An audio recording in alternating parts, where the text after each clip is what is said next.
Let's head back to the voicemail of Truth and Reason. Hey, Dave, Frank from Cleveland.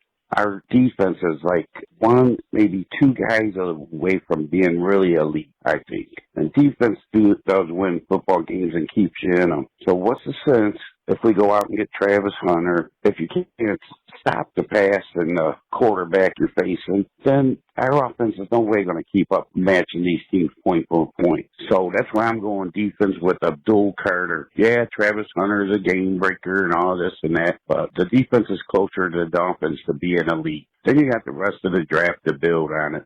And how come no one ever mentions maybe JLK won't be back? Wouldn't Abdul Carter help fill that spot for him too? All right, Dave, let me know what you think. Bye. As always, appreciate all of the voicemails. Let's welcome in Jared Mueller from Dogs by Nature. Jared, I don't hate the idea of Abdul Carter, but I mean, people are probably getting sick of me talking about playmakers, and this roster needs them. That's why I'm right now.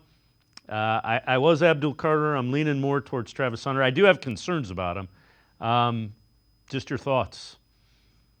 Yeah, I think so. It's interesting. One of the few things that is associated with me on Wikipedia is an article that I wrote a couple years ago that said defense no longer wins championships. And just based on data, this is not opinion. This is not what I like. Just based on the data over the last 10 to 15 years, it's very clear that defense does not win championships, but you can't be terrible on defense. And so, yeah, is it difficult to outscore opponents? Sure. But on the other hand, if you're paying Myles Garrett whatever ridiculous sums of money you're paying Myles Garrett on a year-to-year basis, whatever that annual value is, much like you pay high-level quarterbacks, you have to hope that he can raise the level of the ships around him. Asset allocation is a real thing.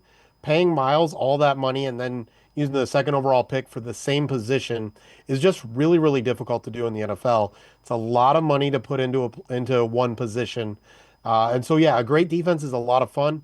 In the NFL, it gets you to the playoffs and really not much else.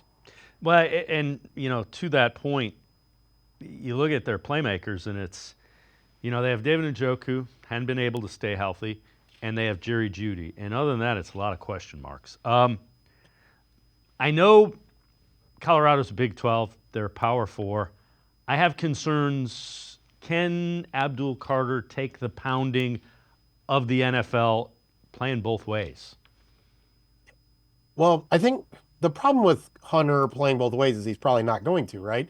And so he isn't the largest frame in the world, but there's a difference between the pounding of playing outside receiver and slot corner or even outside corner and running back linebacker, something Miles Jack tried to do a few years ago from UCLA or any of those kind of things. I think in the end, no player really, whether physically or mentally, can really do what Travis Hunter did in college. And so I don't care if it was Big Ten, I don't care if it was Big 12, or the Horizon League, which doesn't have football. The reality is that you can't play both ways, both physically and mentally.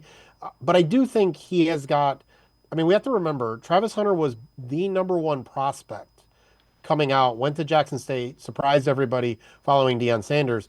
This isn't a player who happened to be at Jackson State and then happened to follow Deion Sanders to Colorado. He would have been the top player, Florida State, a variety of other places. So he is legit when it comes to a physical prospect.